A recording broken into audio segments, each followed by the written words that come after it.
तो तिला परत देसाई मेन्शनमध्ये घेऊन आला. मयुरी, कार बाहेर ये. अनयने कार मेन डोअर समोर थांबवल्यावरही ती बाहेर येत नाही हे पाहून अनय बोलतो. आता पुढे. अनय, प्लीज मला परत घेऊन चल ना. मी तुला सांगते ना, तो एकदम ठीक असेल. आता मी परत गेल्यावर बघ लगेच कसा उठून बसेल तो. अनय, प्लीज रे, मला त्याला वाचवायचंय.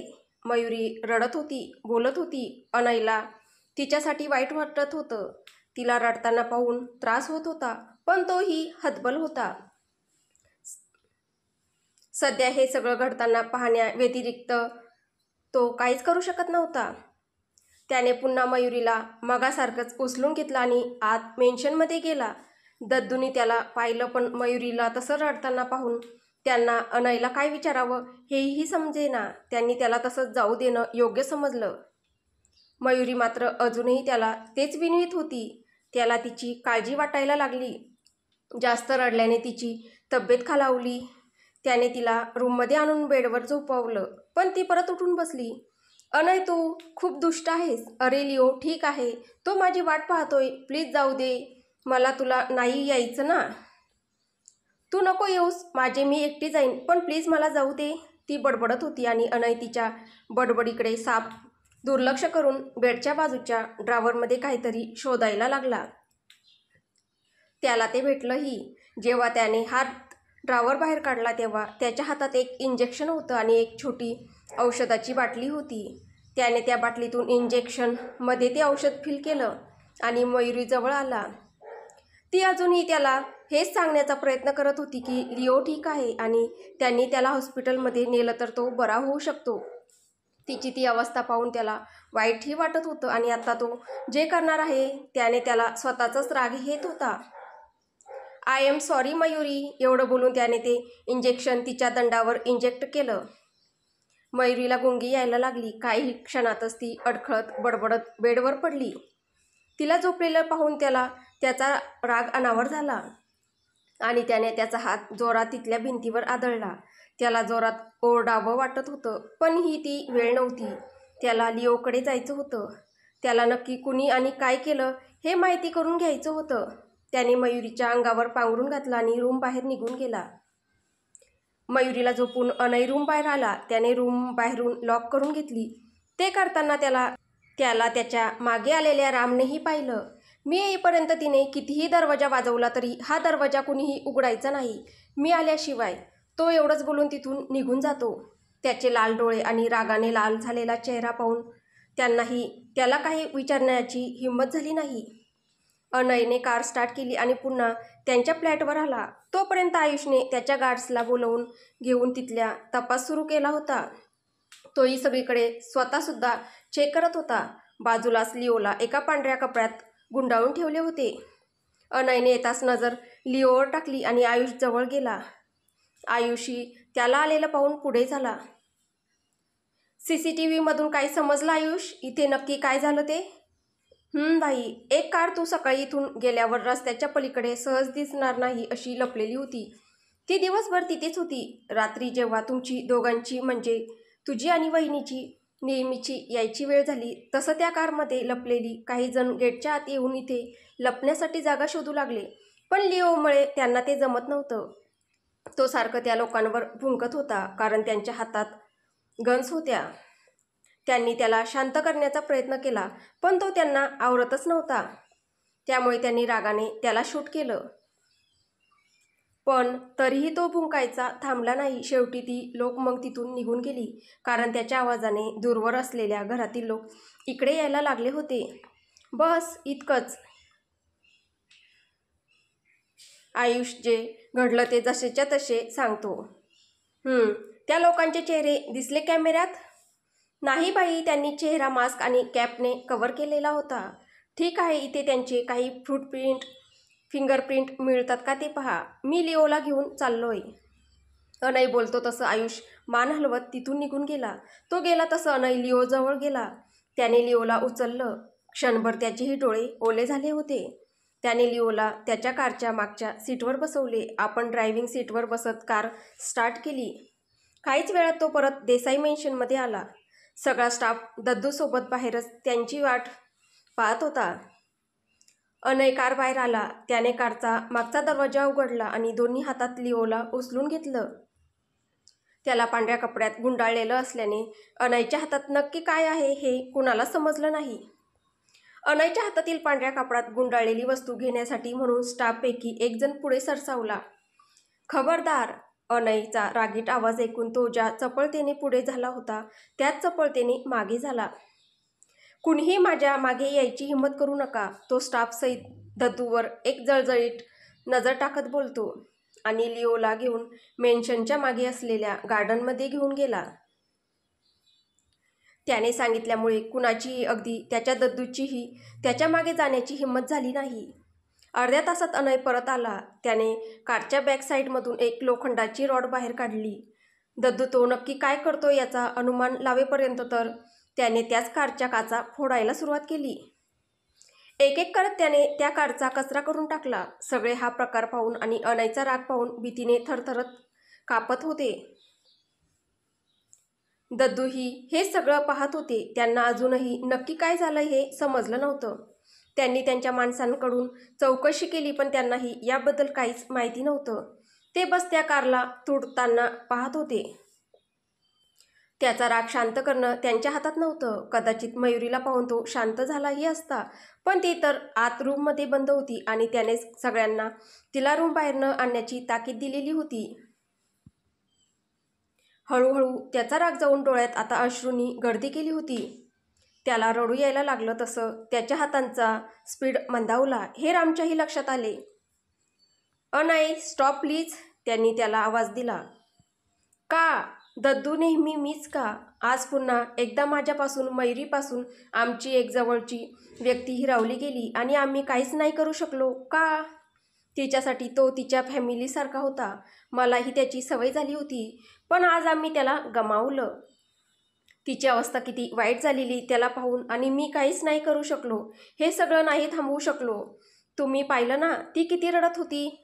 मला नाही पाहवलं ते दद्दू, म्हणून मी तिला बेशुद्ध केलं. अजून किती दिवस हे सगळं चालणार आहे? आता ती सकाळी जेव्हा उठेल आणि मला लिओ कुठे आहे हे विचारेल तेव्हा काय सांगू मी तिला? हे की ज्या लिओला ती भावासारखं मानत आली होती, ज्याला स्वतःच्या जीवापेक्षा जास्त जपत आली होती, त्याला कुणीतरी अशा व्यक्तीने गोळी मारली ज्याच्याशी तिचं कधीच वैर नव्हतं. तिने तिची काहीच चूक नसताना पुन्हा एकदा तिच्या जवळच्या व्यक्तीला मृत्यूच्या दारात जाताना पाहिले आणि ती काहीच करू शकली नाही. तीच काय, मी सुद्धा नाही वाचवू शकलो त्याला. का दद्दू, का? प्लीज सांगा ना, नेहमी हे आमच्याच दोघांच्या बाबतीत का घडतं? अनय न थांबता नॉनस्टॉप बोलत होता. तो रडत होता, ओरडत होता. त्याच्या मनात असेल नसेल ते सगळं व्यक्त करत होता. तिथे उपस्थित असलेली प्रत्येक व्यक्ती जी काही वेळापूर्वी त्याचा राग पाहून त्याला घाबरत होती, आता त्या प्रत्येक व्यक्तीच्या डोळ्यात त्याचा हा आक्रोश पाहून त्याच्याबद्दल सहानुभूती, दया निर्माण झाली होती. दद्दूलाही भरून आलं. त्यांनी तसंच जाऊन त्याला मिठी मारली, पण तीही आज व्यर्थ होती त्याच्या मनातलं दुःख सावरण्यासाठी. थोड्याच वेळापूर्वी आलेला आयुषी त्याची ही अवस्था पाहून हेलावला. लिओच्या जाण्याचं वाईट त्यालाही वाटत होतं, पण त्यामुळे जो त्रास अनय आणि मयुरीला होत होता तो त्याच्यासाठीही असहनीय होता. अनयने स्वतःला रामपासून दूर केला आणि तिथून त्याच्या रूममध्ये निघून गेला. तो रूममध्ये आला तर मयुरी अजूनही तशीच बेशुद्ध होती जशी तो तिला सोडून गेला होता. अनय तिच्या जवळ गेला. त्याला अजूनही रडू येत होतं, पण त्याने त्याचे डोळे पुसले. तिथेच बाजूला असलेल्या टेबलच्या सगळ्यात खालचा ड्रॉवर उघडून त्याने त्यातून एक फोटो फ्रेम बाहेर काढली. ती फोटो फ्रेम विशाल आणि गीताची होती. आज मयुरीला लिओसाठी रडताना पाहून त्याला तो दिवस आठवलेला जेव्हा विशाल आणि गीताचा ॲक्सिडेंट झालेला. ती फ्रेम हातात घेऊन तो तसाच मयुरीच्या पायाजवळ खाली जमिनीवर बसला. त्याच्या तोंडून शब्द फुटत नव्हते. बस तो मुक्यानेच रडत होता. हे सगळं बाहेरून पाहणाऱ्या आयुषलाही रडू येत होतं. त्यानेही तिथेच खाली जमिनीवर बसून घेतलं. त्याच्याही डोळ्यातून अश्रू यायला लागले होते. आई बाबा, कधी संपणार हो हे सगळं? बाई किती खुश होता आज, आणि आजच लिओ सोबत हे सगळं घडलं. का? मला नाही पाहवत दादाची ही अवस्था. प्लीज आई बाबा, तुम्ही सांगा ना देवाला सगळं ठीक करायला. तुम्ही तर रोज भेटत असाल ना त्याला. मग त्याला सांगा ना, माझा दादा खूप चांगला आहे. तो स्वतःहून कधीच कुणाचं वाईट करत नाही, पण तरीही काही चुकीचे लोक त्याला त्याच्या जवळच्या माणसांना त्रास देतात. वहिनीनेही खूप सहन केलंय. स्वतःच्या नजरेसमोर स्वतःच्या आईला मारताना पाहिलंय, स्वतःसोबत वाईट होताना सहन केलंय, तरी ती कधीच कुणाला चुकून सुद्धा शब्दाने ही दुखवत नाही. मग का तिच्यासोबत आजही असं झालं? ज्या लिओला ती इतकं जपत होती त्यालाच का देवाने तिच्यापासून हिरावून घेतलं? आयुष स्वतःशीच बोलत तिथे जमिनीवर बसला. त्या दोघांनाही तशीच जमिनीवर बसल्या बसल्या कधी झोप आली समजलंच नाही. सगळं शांत झालंय हे पाहून दद्दू अनयच्या रूमजवळ आले तर त्यांना रूम बाहेर झोपलेला आयुष दिसतो. ते आत रूममध्ये डोकावून पाहता तर त्यांना आत अनयही जमिनीवर झोपलेला दिसतो. ते काही क्षण त्या झोपलेल्या तिघांच्या चेहऱ्याकडे पाहता. त्यांचेही डोळे ओले होतात, पण ते तिथून निघून जाणंच योग्य समजत निघून गेले. ती खोली पूर्ण अंधारलेली होती. तोच तिथे हळूहळू प्रकाश यायला लागला. त्या उजेडात तिला समोरून लिओ येताना दिसला. लिओ, तिने त्याला आवाज दिला. तसं त्याने तिच्याकडे पाहिले. तिने त्याला स्वतःकडे यायचा इशारा केला, पण त्याने तिच्याकडे दुर्लक्ष केले आणि तो पुढे जाऊ लागला. तिने त्याला खूप आवाज दिला, पण तिचा आवाज जणू त्याच्या कानापर्यंत पोहोचतच नव्हता आणि त्याच्या अशा दूर जाण्याने तिला त्रास होत होता. हळूहळू तिला तो दिसेनासा व्हायला लागला आणि ती जोरात ओरडत उठली, लिओ! मयुरी जोरात ओरडून उठून बसली. तिच्या आवाजाने अनय आणि आयुषलाही जाग आली. लिओ, मम्माला त्याला पाहायचंय. तर तो ठीक असेल मम्मी, मलाच जावं लागेल, ती स्वतःच्याच तंद्रीत बडबडत होती. मयुरी, ऐक मयुरी! अनय तिला दोन्ही दंडावर पकडत भानावर आणण्याचा प्रयत्न करत बोलतो. तसं मयुरीचंही लक्ष त्याच्याकडे जातं. एव्हाना आयुषही रूममध्ये आला होता. तू खूप वाईट आहेस अनय. तू मला लिओला भेटूही नाही दिलं. मला त्याला हॉस्पिटलला न्यायचं होतं, पण तू तेही नाही करू दिलं. तुला काय माहीत त्याला किती त्रास होत असेल ते. तू दुष्ट आहेस खूप. सोड मला, जाऊ दे माझे, मी जाईल त्याला हॉस्पिटलला घेऊन. सोड मला. मयुरी स्वतःला त्याच्या हातातून सोडून घेण्याचा प्रयत्न करत बोलते. लिओ कधीच परत नाही येणार मयुरी, कारण तो मेलाय. He is dead. तो कधीच परत नाही येणार आपल्याकडे. तो गेलाय आपल्याला सोडून, तुला सोडून. अनय एवढंच बोलला असेल की मयुरीने त्याच्या जोरात कानाखाली मारली. वहिनी, आयुष बोलला, पण अनय तो फक्त तिच्या चेहऱ्याकडे पाहत होता. तू खोटं का बोलतोय अनय? लिओ मला कधीच सोडून जाणार नाही, कधीच नाही. इतकी वर्षे त्याने मला साथ दिली, ती काही अशीच नाही. तो मला सोडून कधीच जाणार नाही. ती त्याची कॉलर पकडून त्याला धमकावत होती की लिओ परत येईल, हे त्याला पटवून देण्याचा खोटा प्रयत्न करत होती. हे तर तिलाही माहीतच होतं, पण ती ठरवून सुद्धा तिला येणारं अश्रू रोखू शकत नव्हती. तिने अनयची कॉलर सोडली आणि त्याला मागे ढकलत ती जमिनीवर बसून स्वतःचा चेहरा ओंजळीत पकडून रडायला लागली. जे सहन न होऊन आयुषनेच तिला तिचं सांत्वन करण्यासाठी म्हणून मिठीत घेतलं. वहिनी, प्लीज शांत हो ना. तुला असं रडताना पाहून आम्हाला सगळ्यांना, पण सगळ्यात जास्त भाईला त्रास होतोय ग. प्लीज भाई, तू तरी समजाव वहिनीला प्लीज. आयुष रडणाऱ्या मयुरीकडे पाहणाऱ्या अनयला बोलतो. तसं अनय आयुषला बाजूला करून तिला स्वतःच्या मिठीत घेतो. रडू दे आयु तिला. जोपर्यंत ती तिचं मन हलकं होत नाही तोपर्यंत रडू दे. त्याशिवाय ती हे सत्य स्वीकारायला तयार होणार नाही की आता लिओ आपल्यात नाहीये. एवढं बोलून अनयने रडणाऱ्या मयुरी भोवतीची त्याची मिठी अजून घट्ट केली. अनय त्याच्या मिठीत रडणाऱ्या मयुरीला शांत न करता तसंच रडू देत होता. आयुषी तिथेच त्याच्याजवळ बसला होता. अनय! बराच वेळ रडल्यानंतर मयुरी अनयला आवाज देते. मला लिओकडे जायचंय. मला त्याला शेवटचं पाहायचंय. प्लीज मला घेऊन चल ना त्याच्याकडे. चल आपण जाऊया. अनय तिला उठवत बोलतो, पण स्वतःपासून दूर मात्र करत नाही. अजूनही ती त्याच्या मिठीतच होती. तो तिला घेऊन रूम बाहेर निघून गेला. आयुषला त्यांच्या मागे जाणं योग्य नाही वाटलं, म्हणून तो त्याच्या रूममध्ये निघून गेला.